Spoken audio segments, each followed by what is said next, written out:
A partir de este momento, las informaciones que son noticia toman el protagonismo. Comienza Informe RCR. Buenas tardes, sean bienvenidos a este su Informe RCR en su emisión vespertina. Trabajaremos para ustedes en la Gerencia General de la Estación, Jaime Nestares, en la Gerencia de Producción, Wilix Arcaya, en la coordinación y producción de este espacio, Génesis Rodríguez y Mario Villarreal, en los controles Víctor Mejía y frente al micrófono Helen Machado. Recuerden que nos pueden seguir a través de nuestras distintas plataformas digitales, en Twitter, @RCR750, en nuestra página web rcr750.com, la radio que se ve, y en nuestro canal en YouTube, RCR750. 5:02. De inmediato comenzamos con las noticias más destacadas del momento.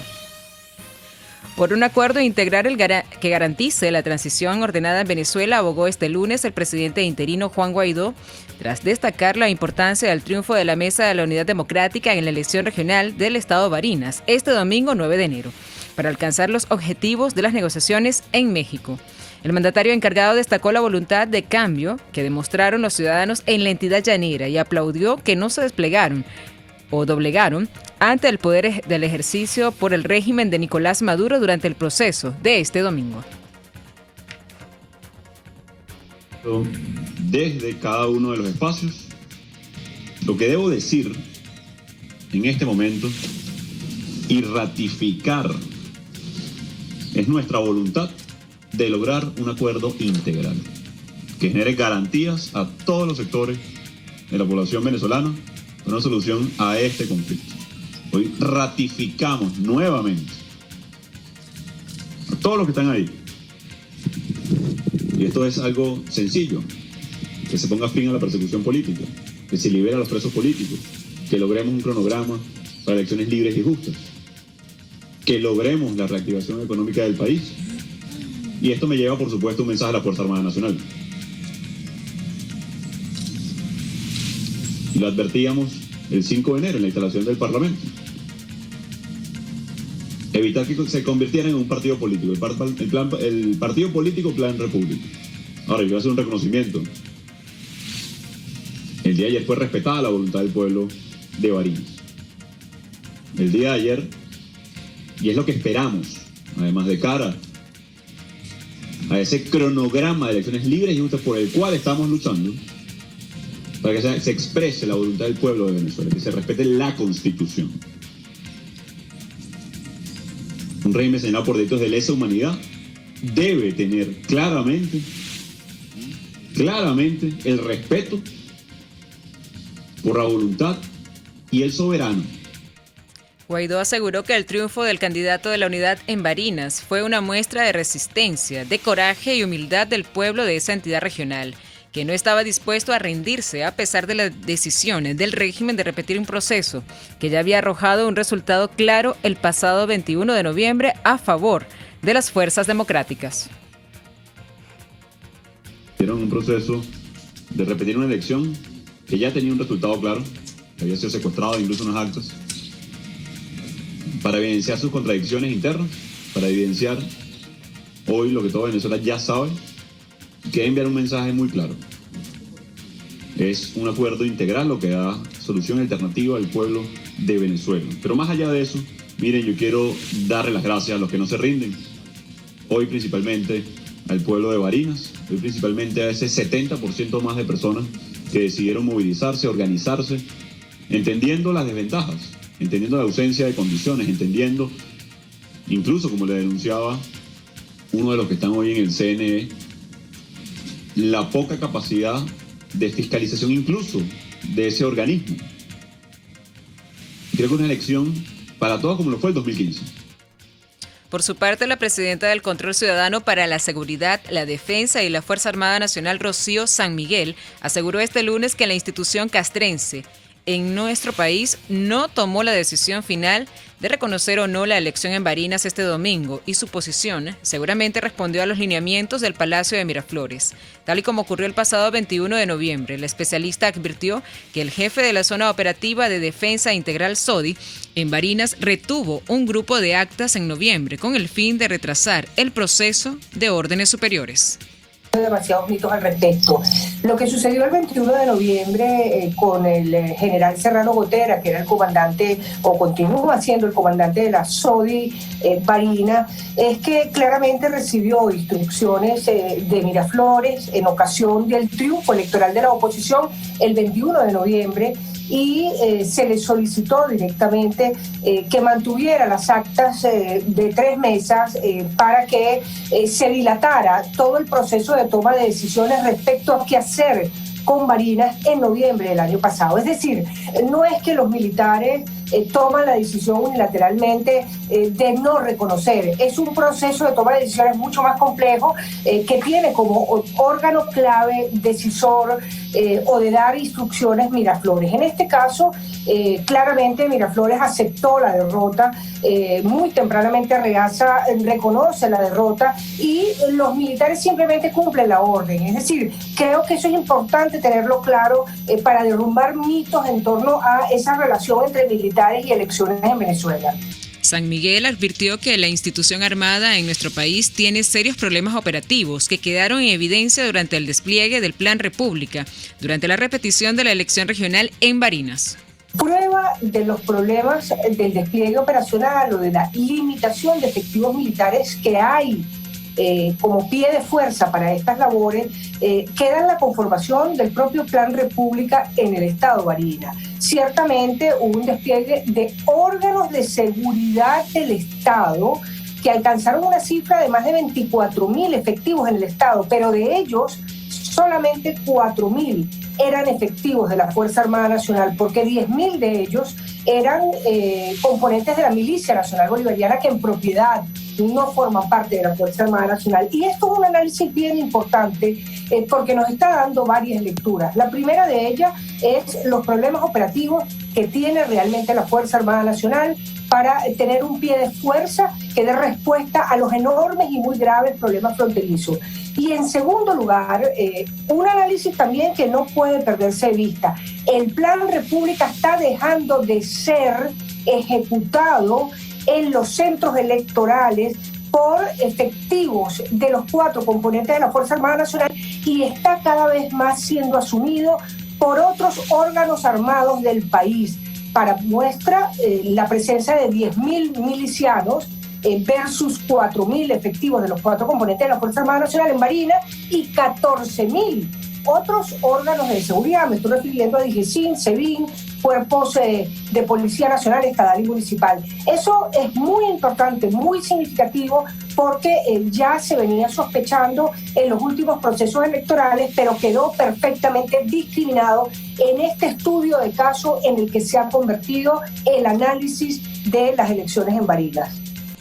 En otras informaciones, el ministro para la Salud del régimen, Carlos Alvarado, anunció este lunes el inicio de jornadas de vacunación de refuerzo contra el coronavirus para los mayores de 60 años en nuestro país.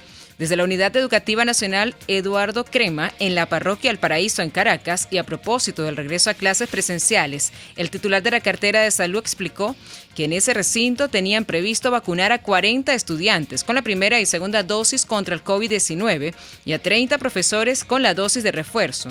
Además, Alvarado subrayó que tiene la meta de inmunizar a todos los niños mayores de 3 años hasta los 17 años. En el estado Táchira, el gremio educativo advirtió que los docentes no están motivados para la reincorporación a clases presenciales, como lo ordenó el régimen de Nicolás Maduro a partir de este lunes 10 de enero, tal y como lo indicó el Ildemaro Useche, de la Federación Nacional de Maestros en la entidad andina.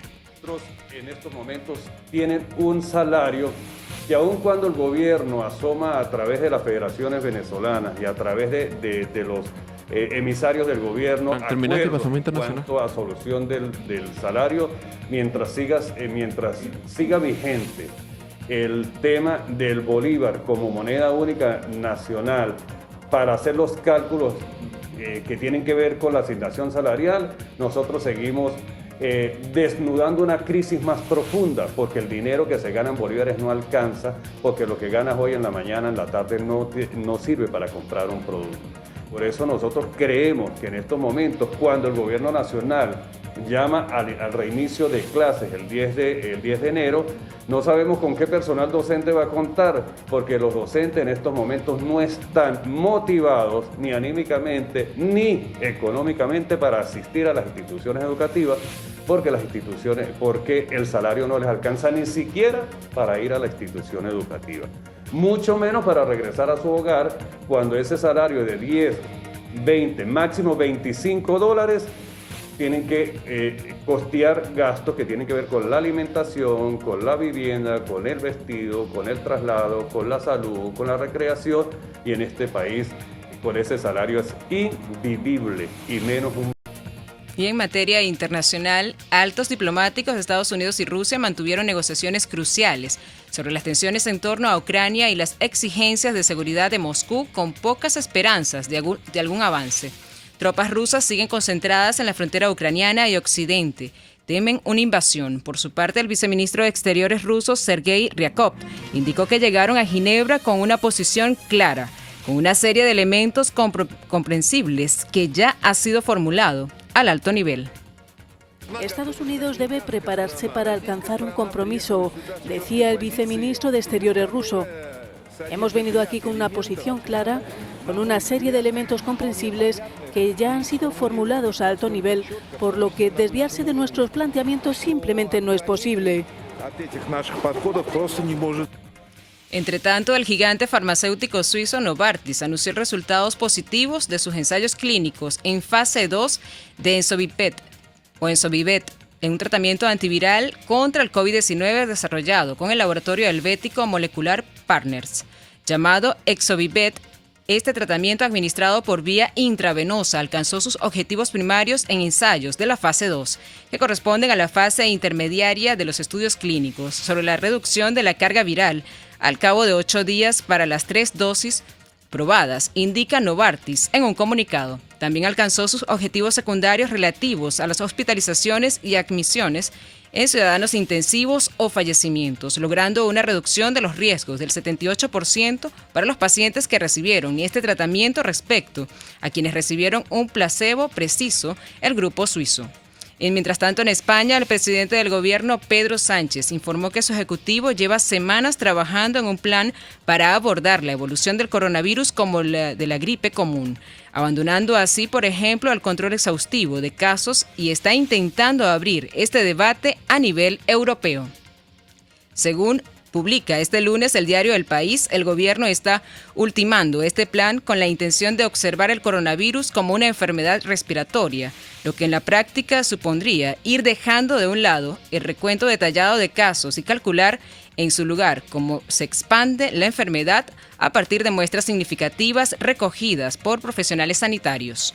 En Colombia, el ministro de Salud y Protección Social, Fernando Ruiz Gómez, indicó que habrá cambios en los lineamientos para definir el aislamiento preventivo, así como los criterios para la toma de pruebas del COVID-19. A partir de este momento, en el país suramericano, debido a la situación actual de la circulación de la variante Omicron y el grave avance de la variante, el Plan Nacional de Vacunación, el Ministerio de Salud redujo al tiempo del aislamiento de las personas contagiadas con la variante de 14 días a 7. El titular de la cartera de Salud, Fernando Ruiz, dijo que los jóvenes que presentan síntomas no necesitarían realizarse pruebas, dado que la sintomatología ya es una evidencia concluyente de la posibilidad de la presencia de una infección por la variante Omicron y que por ende podrá realizarse el diagnóstico con criterios clínicos con nexo epidemiológico. Y con esta información de materia internacional pasamos a materia económica. La canasta alimentaria se ubicó en diciembre de 2021 en $370, su valor más alto desde que se mide esta variable. Con el salario mínimo oficial que devengan en 1 millón de empleados públicos en el país y cerca de 3 millones de pensionados, solo es posible adquirir un 0.60% del valor de la canasta. Según datos del Observatorio Venezolano de Finanzas, a pesar de que el índice de precios al consumidor se ha ido desacelerando, el costo de la cesta de alimentos que mide el observatorio ha venido subiendo a tasas elevadas en dólares. El último trimestre del año, pese a la contención cambiaria de la inflación, escaló a 7.63% y desde septiembre acumuló un ascenso de 21.38%, lo que revela una enorme erosión del poder de compra de las divisas en el país. Y en materia deportiva, El número 1 del tenis mundial, Novak Djokovic, reconoció este lunes que quería quedarse e intentar participar en el Open de Australia, luego de que un juez fallara a su favor y ordenara su liberación. Estoy complacido y agradecido de que el juez anuló la cancelación de mi visa, a pesar de todo lo que ha pasado. Quiero quedarme e intentar competir, escribió el serbio en su cuenta en Twitter. Y así finalizamos nuestro último compacto informativo del día de hoy. Los invitamos para que sigan con más de la programación de su RCR.